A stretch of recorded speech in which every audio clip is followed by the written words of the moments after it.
Oke ya, Bismillahirrahmanirrahim. Assalamualaikum warahmatullahi wabarakatuh. Waalaikumsalam. Waalaikumsalam warahmatullahi wabarakatuh.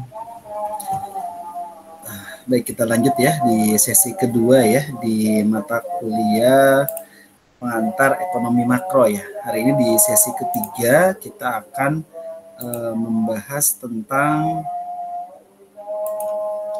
pendapatan nasional. Nah, ini yang kita bahas ya di ekonomi makro. Ya, tadi kita berbicara masalah mikro tentang penawaran ya. Nah, hari ini kita belajar tentang bagaimana sih pendapatan nasional ya. Pendapatan nasional dalam ekonomi makro ini. Nah, ini tujuan dan manfaat mempelajari pendapatan nasional. Jadi teman-teman nanti setelah mempelajari ini, teman-teman untuk mengetahui kemampuan dan pemerataan perekonomian masyarakat dan negara. Yang kedua, memperoleh taksiran akurat tentang nilai barang dan jasa dalam 1 tahun. Yang ketiga, membantu pemerintah dalam perencanaan dan pelaksanaan program pembangunan. Yang keempat, mengkaji dan mengendalikan faktor-faktor yang mempengaruhi perekonomian negara ya. Kemudian manfaatnya teman-teman akan mengetahui yang pertama adalah struktur perekonomian negara ya, baik itu agraris, industri, dan bidang jasa.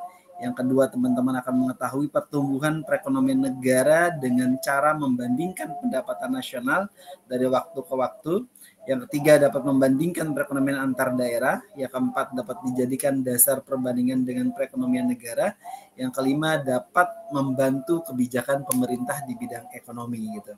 Nah, pendapatan nasional di sini berarti kita berbicara tentang nilai barang dan jasa yang diproduksikan ya suatu negara dalam 1 tahun tertentu. Dalam konsep yang lebih spesifik dibedakan terdiri dari atas yang pertama adalah produk nasional bruto PNB atau gross national product GNP ya, sama ya, ini ada 2 istilah berbeda yang pakai bahasa Inggris sama bahasa Indonesia. Yang kedua adalah produk domestik bruto PDB atau gross domestic product atau GDP. Nah, GDP ini sama dengan PDB ya. Nilai barang dan jasa dalam suatu negara ya yang diproduksikan oleh faktor-faktor produksi ini adalah milik warga negara tersebut dan negara asing. Konsepnya adalah domestik sama dengan batas wilayah negara kita. Ya, itu adalah GDP atau PDB. Nah, kemudian GNP atau PNB ini adalah nilai barang dan jasa dalam suatu negara yang diproduksikan oleh faktor-faktor produksi hanya milik warga negara tersebut saja. Konsepnya adalah kewarganegaraan. Nah, ini kalau GNP itu sama dengan PNB. Nah, ini adalah gross domestic product ya atau GDP. Ini versus dari gross national product atau GNP. Nah, ini kalau berbicara dengan GDP ya, GDP ini berarti semua yang ada di wilayah Indonesia sebagai warga negara Indonesia dan warga negara asing yang ada di Indonesia. Nah, tapi berbeda dengan GNP. Kalau GNP itu dia adalah lintas negara antar satu negara di situ ya. Nah, di mana dengan satu negara di sini adalah tetap warga negara dan warga negara Malaysia yang ada di Malaysia. Ini ada hubungannya nih sama-sama warga negara Indonesia. Ini adalah GNP di sini. Nah, konsep lain dari pendapatan nasional yang pertama adalah produk nasional neto atau PNN atau net national product NNP ya. Ada lagi yang kedua adalah net national income NNI. Ada lagi yang ketiga adalah pendapatan persorangan atau PP atau personal income ya PI. Yang keempat adalah disposable income atau DI di situ ya. Nah, kemudian yang pertama kita bahas dari tadi adalah produk nasional neto ya atau PNN atau net national product atau NNP. Nah, PNN atau NNP ini adalah jumlah pendapatan yang diterima ya oleh faktor-faktor produksi yang digunakan untuk memproduksikan barang dan jasa dalam 1 tahun tertentu. Nah, jadi NNP sama dengan GNP dikurangi dengan depresiasi. Yang kedua adalah net national income atau NNI. Net national income NNI ini adalah net national product sama dengan NNP. Ini dikurangi dengan pajak tidak langsung dan ditambah subsidi jika ada. Nah, pendapatan nasional bersih ini meliputi pendapatan rumah tangga ya, bisnis dan daerah. Jadi rumusnya NNI sama dengan NNP dikurangi dengan pajak tidak langsung ditambah dengan subsidi. Yang ketiga adanya pendapatan perseorangan atau PP atau personal income atau VI. Personal income atau VI ini adalah total pendapatan individu dari upah ya, perusahaan investasi dan usaha lainnya. Ini adalah jumlah dari semua pendapatan yang diterima oleh semua individu atau rumah tangga selama periode tertentu, ya kan? Jadi PI itu adalah NNI ditambah dengan transfer payment, dikurangi dengan laba ditahan, dikurangi dengan pajak perseroan, dikurangi asuransi, dikurangi dengan jaminan sosial. Ini adalah rumus dari PI, pendapatan personal income. Kemudian ada lagi yang keempat adalah disposable income atau DI. Disposable income, DI ini adalah total personal income ya, yang dikurangi dengan pajak langsung. Jadi DI sama dengan PI dikurangi dengan pajak langsung. Nah, ini ada contoh ya. Adalah yang pertama adalah produk domestik bruto GDP ya dalam rupiah. Kemudian ini adalah pendapatan neto terhadap luar negeri atas faktor produksi. Nah, ini ada pendapatan bersihnya dari luar negeri. Ini dalam bentuk rupiah, kemudian ditambahkan, ini akan menghasilkan namanya produk nasional bruto atau GNP. Nah, ini adalah merupakan penjumlahan antara GDP dengan neto, ya, pendapatan netonya. Nah, kemudian timbul penyusutan, dikurangin, maka akan ketemu dengan namanya produk nasional neto atau NNP, ya. Kemudian dikurangi pajak tidak langsung. Nah, dikurangi langsung, maka ini namanya adalah pendapatan nasional bersih atau NNI. Nah, di dalam NNI nanti di dalamnya itu ada namanya laba ditahan ya. Ada yang kedua adalah iuran jaminan sosial. Ada yang ketiga adalah asuransi di sini. Nah, ini ditambahkan semua ya. Kemudian ada lagi namanya transfer payment. Nah, ditambahkan. Nah, dari transfer payment ini ditambahkan semuanya akan mendapatkan pendapatan perorangan atau PI. Nah, pendapatan perorangan ini dikurangi pajak langsung. Nah, namanya adalah pendapatan bebas atau DI di sini. Ini contoh untuk memberikan gambaran tentang perhitungan pendapatan nasional ya. Di bawah ini diberikan contoh cara menghitung pendapatan nasional di dalam suatu negara. Ya, angka tersebut hanya merupakan contoh saja agar memudahkan cara berpikir ini dalam miliar rupiah ya. Di mana yang pertama adalah GDP. GDP ini adalah gross domestic product, ya kan? Nah, di mana yang namanya produk yang dihasilkan nih masyarakat asing di dalam negeri. Nah, ini kalau GDP-nya adalah 156.000 ya dalam miliar rupiah. Berarti 156.000 miliar rupiah gitu kan. Kemudian yang kedua ada di sini adalah produk yang dihasilkan masyarakat asing dalam negeri sebesar 26.000 miliar rupiah. Nah, kemudian ada lagi produk yang dihasilkan masyarakat nasional di luar negeri. Ini 10.000. Nah, ini muncul ditambahkan ya, dikurangin 30 ditambah produk yang dihasilkan masyarakat nasional 10.000, maka namanya adalah GNP, Gross National Product 140.000. Kemudian ada muncul penyusutan dan penggantian barang modal 15.000. Nah, dikurangin 125.000. Ini namanya adalah NNP, Net National Product. Kemudian ada lagi pajak tidak langsung. Nah, ini pajak tidak langsung 22.000, maka dikurangin akan menghasilkan NNI, Net National Income atau National Income ya, 103.000. Nah, kemudian dalamnya dikurangin ada dana sosial ya 3.000, ada laba ditahan 6.000, ada pajak perusahaan atau perorangan ya ada 12.000. Nah, ini kemudian ditambahkan nih 21.000, kemudian dikurangin 103.000 ini dikurang 21.000 ketemu 82.000. Nah, 82.000 ini ada yang namanya transfer pemerintah. Pembayaran perpindahan dari pemerintah ya sebesar 8.000. Nah, maka ditambah, maka akan ketemu namanya personal income 74.000. Pajak langsung 4.000, maka akan muncul disposable income 70.000. kemudian saving atau tabungan 15.000, kemudian pengeluaran konsumsi perorangan sebesar 55.000. Gitu ya. Nah, ini contoh lain nih. Contoh lain dari disposable income atau DI ya. Diketahui data keuangan pada suatu negara X ya. Nah, ini adalah sebagai berikut. GDP itu adalah 1.500 miliar. Pendapatan WNA ya, WNA warga negara asing di dalam negeri itu sebesar 350 miliar. Kemudian penyusutan barang adalah 215 miliar. Pajak tidak langsung adalah 175 miliar, laba ditahan adalah 80 miliar, pajak perseorangan adalah 35 miliar, jaminan sosial adalah 50 miliar, kemudian transfer payment 65 miliar, kemudian pajak langsung 85 miliar. Nah, ditanyakan adalah berapa besarnya disposable income di sini. Berapa D-nya? Maka penyelesaiannya adalah kita cari dulu yang namanya GNP. GNP itu adalah GDP ditambah produk warga negara Indonesia yang berada di luar negeri dikurangi dengan produk warga negara asing di dalam negeri. Gitu kan. Nah, GNP sendiri adalah 1.500 miliar tadi, dikurangi dengan 350 miliar. Maka GNP-nya ketemu adalah 1.150 miliar. Kemudian yang kedua adalah cari dengan yang namanya NNP. Nah, NNP di sini adalah GNP dikurangi dengan penyusutan.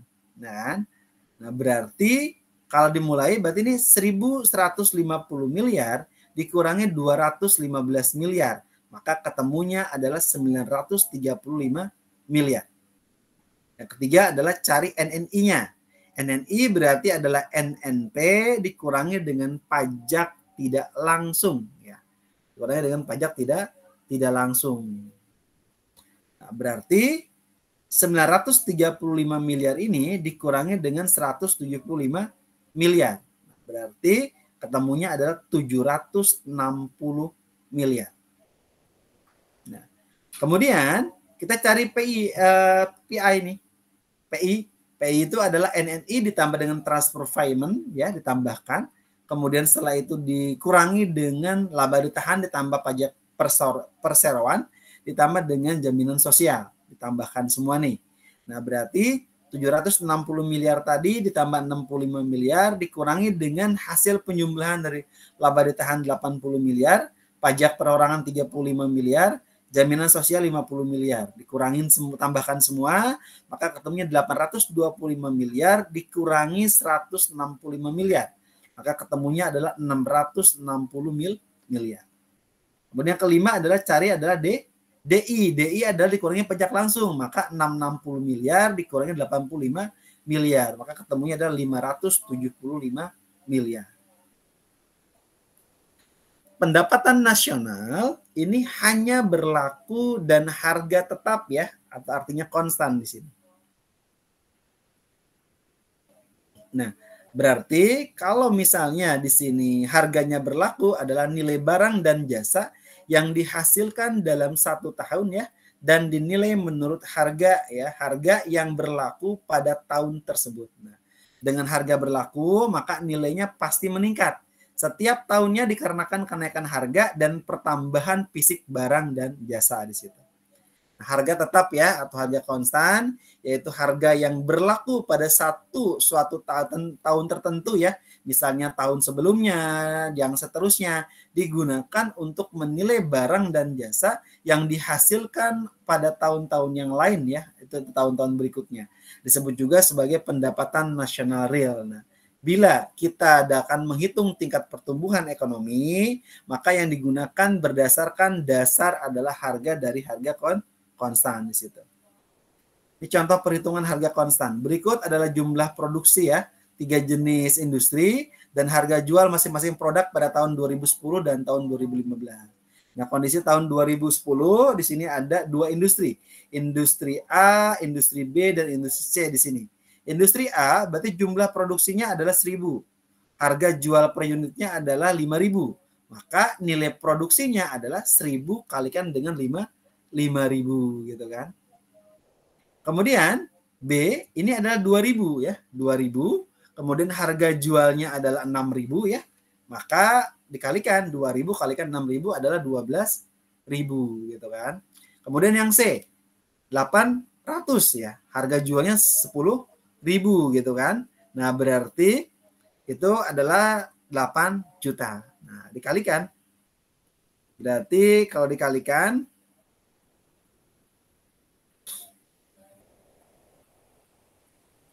tambahkan semuanya jadi berapa? 5 juta tambah 12 juta tambah 8 juta. Ketemunya adalah 25 juta di sini. Nah, ini kondisi tahun 2015. Nah, berarti kondisi industrinya yang industri A ini jumlah produksinya 1.250, harga jual per unitnya adalah 6.000, maka dikalikan ketemunya adalah 7.500 ya, 7.500. Kemudian industri B dengan jumlah produksinya adalah 2.250, harga per unitnya di situ ketemunya adalah 8.000 ya, berarti dikalikan 18 juta.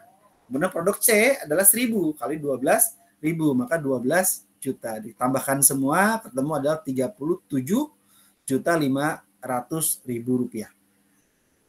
Kemudian pertumbuhan nilai produksi selama 2010 sampai 2015 jika dihitung dalam harga berlaku, maka ya delta NP berarti 37.500 ya dikurangi 25 juta. Maka ketemunya adalah 0, ini kan dibagi dengan 25 juta. Ketemunya adalah 0,50 kali 100% ketemunya 50%. Itu adalah delta NP-nya. Kemudian nilai produksi tahun 2015 dengan harga konstan tadi 2010 ini, lihat industri A. Industri A adalah 1.250, maka harga jual per unitnya adalah 5.000. Maka nilai produksinya adalah 6.250. Kemudian yang B adalah 2.250, maka harga jual per unitnya adalah 6.000, maka dikalikan ketemu 13.500 ya. Kemudian industri C adalah 1.000, maka harga jual per unitnya adalah 10.000, nilai produksinya adalah 10 juta. Tambahkan semuanya ketemunya adalah 29.750.000. Maka pertambahan nilai produksi selama tahun 2010 sampai 2015 jika dihitung dalam harga konstan tahun 2010, maka berlaku delta NP sama dengan 29.750.000 dikurangi 25 juta per 25 juta sama dengan 0,19 kali 100%, maka ketemunya adalah 19%. Dengan demikian, selama tahun 2010 sampai dengan tahun 2015, secara real ya, nilai produksi ya hanya akan mengalami peningkatan sebesar 0,19 atau sebesar 19%. Kemudian ada lagi pendapatan nasional ya, harga pasar dan harga faktor di sini. Bedanya apa? Kalau yang namanya harga pasar ini jika perhitungan nilai barang menggunakan harga yang dibayar oleh pembeli. Kemudian harga faktor adalah jika perhitungan nilai barang menggunakan harga faktor produksi untuk memproduksi barang tersebut. Maka harga pasar sama dengan harga faktor ditambah indirect tax atau subsidi di sini. Nah, ini adalah masalah perhitungan ganda nih. Dalam masalah perhitungan ganda, dalam hal ini ada yang namanya GNP. Dalam perhitungan GNP yang dihitung adalah seluruh nilai dari barang dan jasa akhir ya, atau final product ya. Sedangkan barang antara atau intermediate good ya, ini tidak diikutsertakan. Contoh, GNP akan memasukkan roti, tetapi tidak memasukkan gandum gitu kan. Kemudian apa lagi? GNP akan memasukkan mobil, tapi tidak memasukkan baja gitu. Kemudian dalam pendekatan arus penghasilan, maka masalah perhitungan ganda diselesaikan dengan menggunakan metode nilai tambah. Nilai tambah atau dikatakan sebagai value added ya, merupakan nilai selisih antara nilai penjualan perusahaan dengan nilai pembelian bahan mentah serta jasa dari perusahaan lainnya. Ini pengukuran pendapatan nasional ya. dengan menggunakan perhitungan. Ada 3 metode di sini yang digunakan. Yang pertama adalah metode produksi, product approve ya, production approve. Yang kedua adalah metode pendapatan atau income approve ya. Yang ketiga adalah metode pengeluaran atau expenditure approve ya penggunaannya. Nah, kita bahas satu persatu. Yang pertama adalah metodenya adalah metode produksi. Pendapatan nasional yang dihitung dari nilai tambah atau value added ini yang diciptakan dalam suatu proses produksi. Sehingga metode ini menjumlahkan nilai tambah yang diwujudkan oleh perusahaan di berbagai lapangan usaha di dalam perekonomian. GNP ini menurut lapangan usaha di Indonesia, yang pertama ada pertanian, ada peternakan, ada kehutanan, ada perikanan ya. Yang kedua ada pertambangan dan penggalian, yang ketiga ada industri pengolahan, yang keempat ada listrik, ada gas dan air, yang kelima ada bangunan ya, yang keenam ada perdagangan hotel dan restoran, yang ketujuh ada pengangkutan dan komunikasi, yang kedelapan ada keuangan, ada sewa dan jasa perusahaan, yang sembilan jasa lain termasuk dalamnya pemerintahan. Nah, ini ada rumus dengan menggunakan metode produksi. Di mana metode produksi itu punya pendekatan, namanya metode pendekatan Y sama dengan Q1 dikali P1 ditambah Q2 kali P2 ditambah dan seterusnya tambah dengan QN kalikan dengan VN. Di mana Y adalah pendapatan nasional, P1 adalah harga barang ke-1, PN adalah harga barang ke-sekian N ya. Q1 adalah jenis barang ke-1, QN adalah jenis barang yang ke-N. Gitu. Ini contoh pendekatan dengan menggunakan pendekatan produksi. Contoh, ada tabel 81 ini merupakan nilai akhir dan nilai tambah beberapa barang. Misal nama barangnya ada kapas. Kapas nilai akhirnya 10.000, nilai tambahnya 10.000. Maka perhitungan nilai tambahnya ini adalah 10.000 ya, dikurangi dengan 0, maka 10.000. Kemudian benang 15.000, nilai tambahnya 5.000. Berarti 15.000 ini dikurangi 10.000, ketemu 5.000. Kemudian kain 18.000. Kemudian nilai tambahnya 3.000. Berarti 18.000 ini dikurangi dengan 15.000.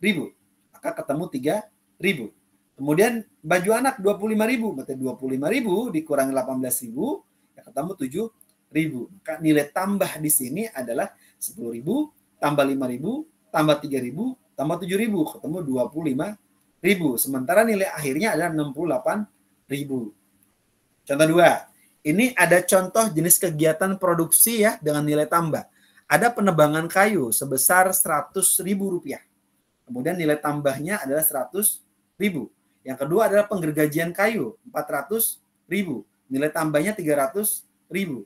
Kemudian pembuatan perabot 1.200.000, ya kan? Kemudian nilai tambahnya 800.000. Kemudian yang keempat adalah penjualan perabot. Nah, nilai produksinya 1.600.000. Maka nilai tambahnya 400.000. Maka nilai tambah ditambahkan semua 100.000 tambah 300 tambah 800 tambah 400 ketemu 1.600.000. Ini contoh nilai tambah produksi. Metode kedua, kita berbicara dengan metode pengeluaran. Metode pengeluaran berarti di sini adalah bagaimana kita bisa menghitung cara pendapatan nasional ini melalui pendekatan pengeluaran. Ini perlu dilakukan dengan menjumlahkan ya seluruh pengeluaran dari berbagai macam sektor ekonomi seperti sektor ekonomi rumah tangga, perusahaan ya, pemerintah, masyarakat, luar negeri, suatu negara selama dalam 1 tahun di sini. Rumusnya dengan menggunakan metode pengeluaran Y sama dengan C plus G plus I plus X min M. Di mana Y adalah pendapatan nasional GDP, C adalah consumption ya. Ini adalah consumption, konsumsi rumah tangga. G adalah government expenditure. Nah, ini adalah pengeluaran pemerintah. I adalah investasi atau pengeluaran produsen.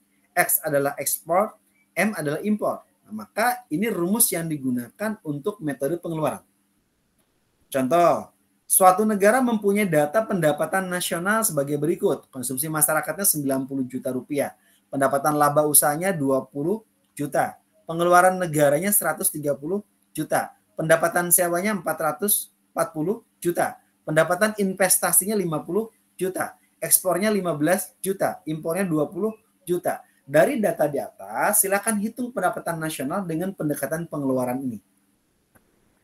Ya kan? Berarti kita bisa menghitung nih, dihitung aja nih berapa pengeluaran di sini. Dihitung dari ada data pendapatan, ini adalah hitung pendapatan nasional dengan pendekatan pengeluaran. Yang jelas pengeluaran tuh ini yang di rumusnya itu.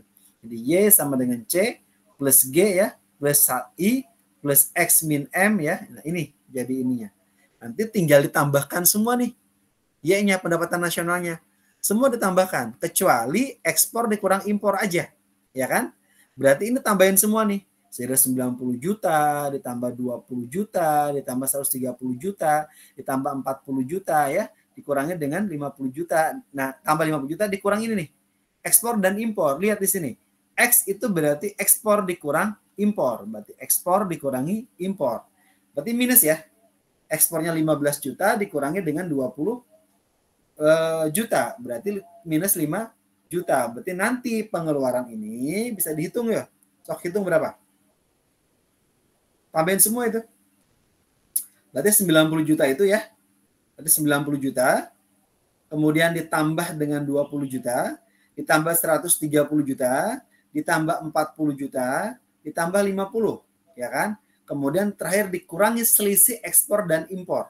Ya, ekspornya 15 juta dikurang 20 juta. Berarti minus 5 juta. Berarti ketemunya adalah 325 juta. Gitu ya. Kemudian, metode yang ketiga adalah metode pendapatan.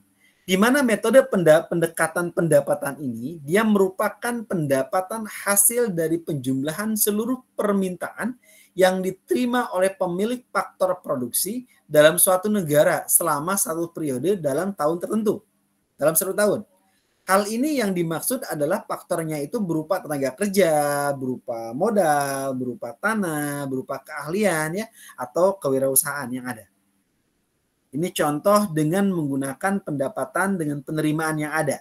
Bahwa Y sama dengan R itu adalah rental ya atau sewa. W itu adalah wage, upahnya karyawan. I adalah interest berupa bunga. Kemudian P adalah profit atau keuntungan. Tinggal ditambahkan semuanya. Nah, ini kalau contohkan ini sama ya. Suatu negara ini pun sama tinggal dijumlahkan saja. Ini malah enak, gak ada selisih. Tinggal tambahin semua. Nah, ini kan ada government expenditure 110.500 US dollar, ada wages ya ada 85.000 US dollar, ada society expenditure 240.400 US dollar, ada interest 75.200 US dollar, ada ekspor 45.200 dolar ya, ada rent di sini ya ada 90.000 ya dolar, ada investment 120.000, ada impor 40.000, ada profit 90.800. Nah, tinggal ditambahin aja sama teman-teman. Ya, nanti sebagai tugas nih, bisa nih. Tinggal nanti yang ini tinggal diinikan saja. Di sini malah tidak ada berbicara masalah ekspor impor ya. Tinggal nanti ditambahkan semua saja nih. Kemudian, bagaimana Pak pertumbuhan ekonomi? Pertumbuhan ekonomi ini dapat diartikan sebagai peningkatan nilai ya. Suatu barang dan jasa itu adalah nilai produksinya yang dihasilkan oleh sesuatu perekonomian, baik nasional maupun regional gitu. Dari satu periode ke periode berikutnya, pertumbuhan ekonomi biasanya diukur dengan menggunakan nilai PDB atau PDRB real atau PDB atau PDRB harga konstan. Nah, menurut Budiono, ya, dia mengatakan bahwa pertumbuhan ekonomi adalah proses kenaikan output per kapita atau pendapatan per kapita dalam jangka panjang. Pertumbuhan ekonomi biasanya diukur ya dengan menggunakan nilai PDB atau PDRB real ya, jadi PDB atau PDRB harga konstan. Ini rumusnya pertumbuhan ekonomi. Pertumbuhan ekonomi berarti PDBT dikurangi PDBT minus 1 tahun tertentu ya, dibagi PDBT minus 1 kali 100%. Nah, PDBT adalah PDB tahun tertentu, T. PDBT dikurang 1 adalah produk domestik bruto tahun sebelumnya. Di mana tahun T adalah tahun sekarang dan tahun yang dicari nilainya berdasarkan dari harga konstan. Ini contoh, PNB Indonesia tahun 2008 adalah 467 T. Sedangkan PDB pada tahun 2007 adalah 420 T. maka berapakah tingkat pertumbuhan perekonomian pada tahun 2008 jika diasumsikan harga tahun 2000 tahun dasarnya berada pada tahun 2007. Nah, udah dimasukin ke rumus yang ini. Ya. Dikurang aja nih. 467 ini dikurangi dengan 420 dibagi 420 kali 100%. Inilah ketemunya 11,19%.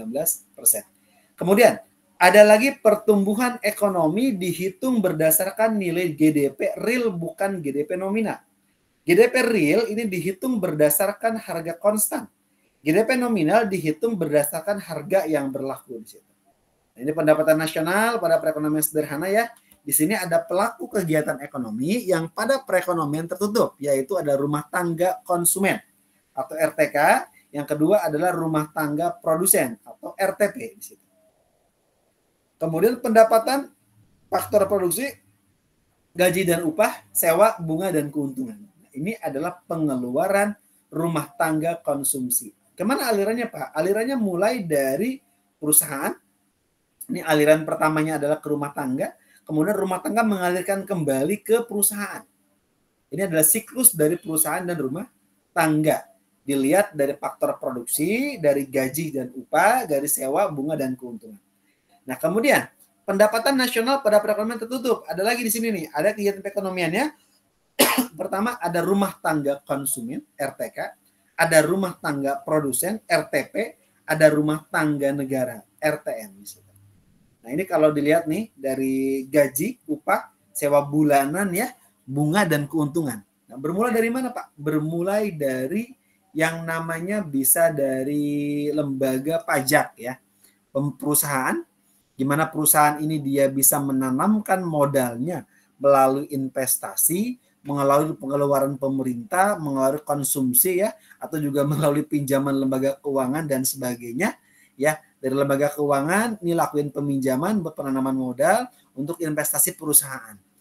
Perusahaan ini berinvestasi, maka akan yang namanya dia berusaha semaksimal mungkin untuk bisa mempengaruhi rumah tangga untuk dia bisa membeli barang dan jasa ke perusahaannya, kemudian untuk mengembalikan tabungan atau mengembalikan yang namanya hutang yang dipakai untuk menanam modal ini. Ini pemerintah penuh pajak, ada pajak individu juga ya, ada juga pajak pengeluaran pemerintah, ada konsumsi rumah pajak dan lain sebagainya. Ini adalah gaji ya berupa upah dan sewa bunga ya dan keuntungan lainnya.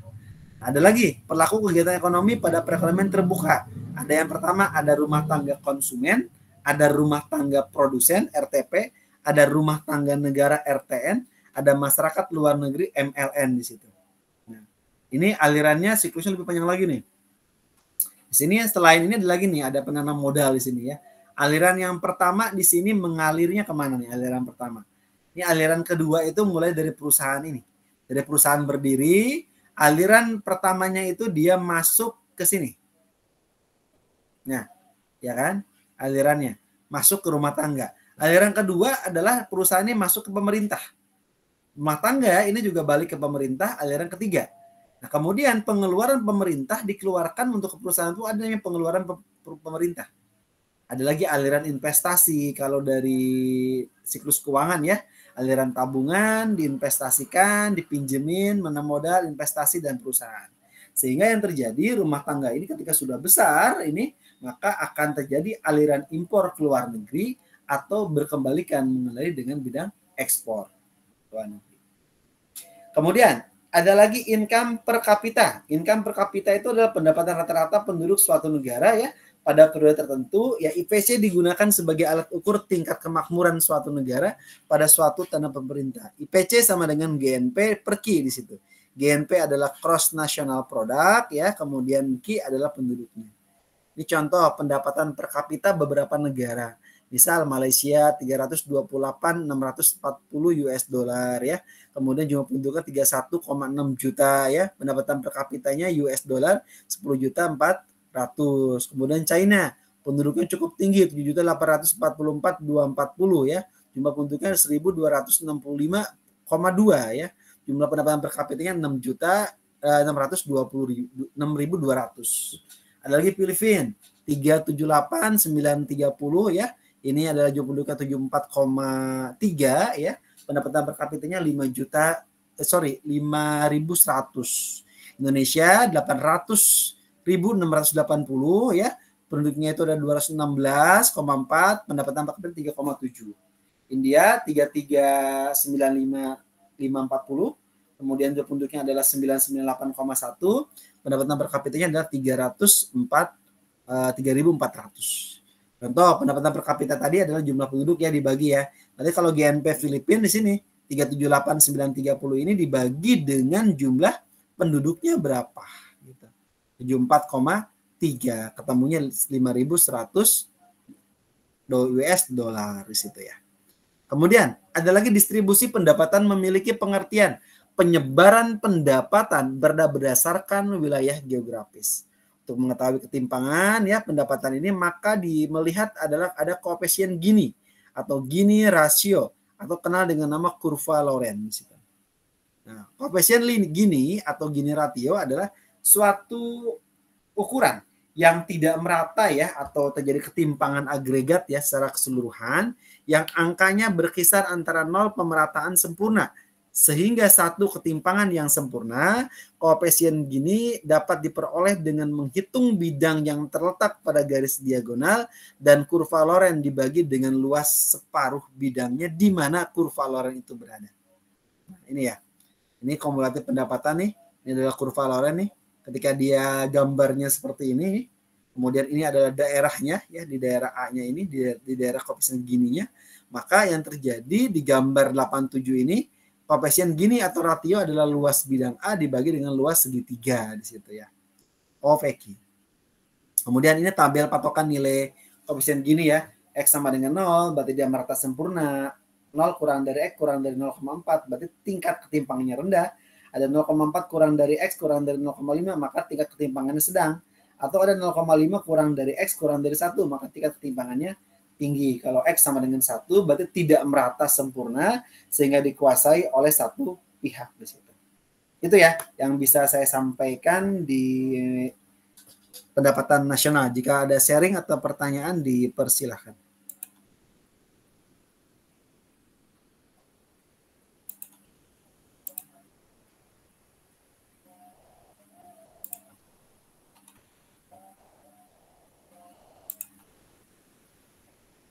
Kalau nggak ada, saya absen dulu ya.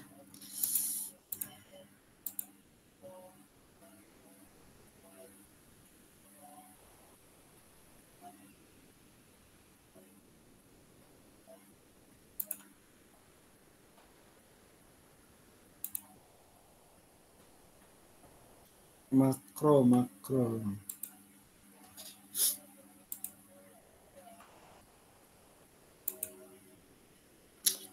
Muhammad Abdul Muthalib ada?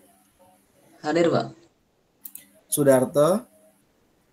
Hadir, Pak. Tommy Eko Arianto? Hadir, Pak.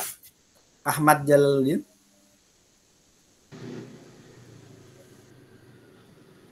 Ada tidak Ahmad Jalaluddin? Hadir, Pak. Hadir, Pak. Hadir? Anti Jesse Oktaria? Hadir, Pak. Munibah Mutmainah? Hadir. Nur Alam?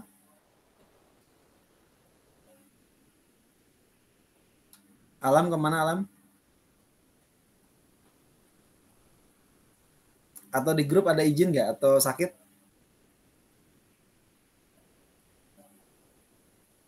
Tadi sempat join ke Google Meet, Pak, tapi kayaknya keluar deh, Pak. Oh, terluar ya. Oke. Sadiwan ada? Hadir, Pak. Hadir. Sofi Aisyah Ismail? Hadir, Pak. Oke. Saya save dulu.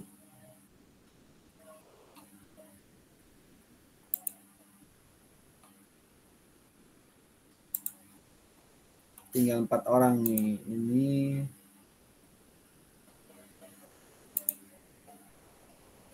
Ari Haryanto. Hadir, Pak. Malia Milatul Yatimah. Hadir, Pak. Michael Owen.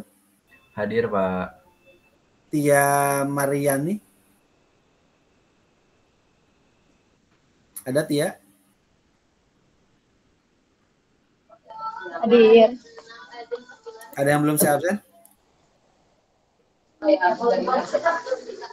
Yang belum diimpor di grup WhatsApp ya. Yang belum. Oke, silakan. Ada sharing atau pertanyaan?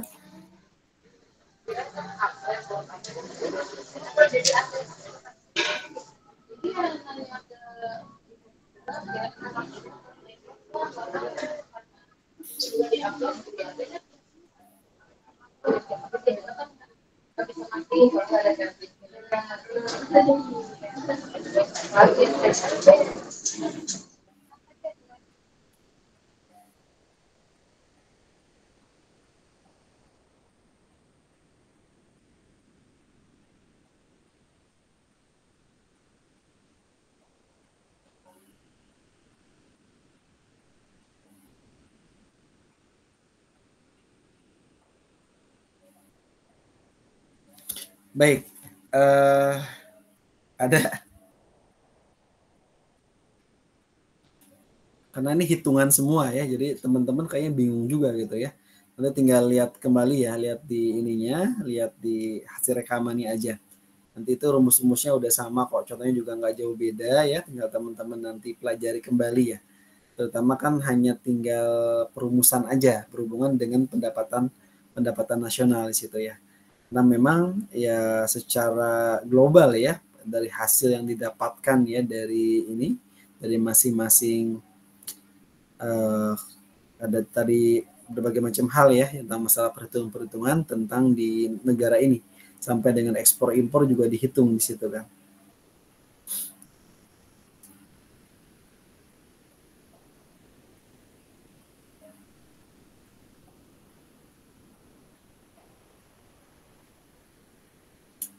Baik, inti dari kesimpulan dari tadi pendapatan nasional itu ya, pendapatan nasional itu di suatu negara itu kan bervariasi ya, dan tergantung juga pada konteksnya itu apa. Namun secara umum ya, pendapatan nasional itu juga menggambarkan total nilai barang dan jasa yang dihasilkan oleh suatu negara ya dalam suatu periode waktu tertentu. Kesimpulan yang dapat diambil ya dari data pendapatan nasional tadi ya, yang mencangkup berbagai macam tingkat pertumbuhan ekonomi. Ada distribusi pendapatan, ada kesejahteraan masyarakat ya, ada kebijakan yang diperlukan ya. Dan ini semata-mata untuk mencapai tujuan perekonomian Indonesia yang diinginkan gitu. Nah, ini adalah berhubungan dengan pendapatan nasional, apa aja yang bisa didapatkan dari negara kita gitu. Untuk secara global dihitungnya ya, termasuk di dalamnya juga ada inflasi dan sebagainya. Baik, kalau tidak ada pertanyaan ya, atau mungkin sharing atau apa, kita sudah tutup aja ya. Nanti ketemu lagi di minggu depan. Kalau ada sharing nanti bisa kita bahas di minggu depannya. Kalau emang teman-teman masih ada yang belum mengerti tentang masalah yang saya sampaikan tadi gitu. Kalau ada yang mau sharing, yang mau bertanya, saya persilahkan dulu. Kalau tidak ada, ya tinggal kita close aja. Monggo, silakan.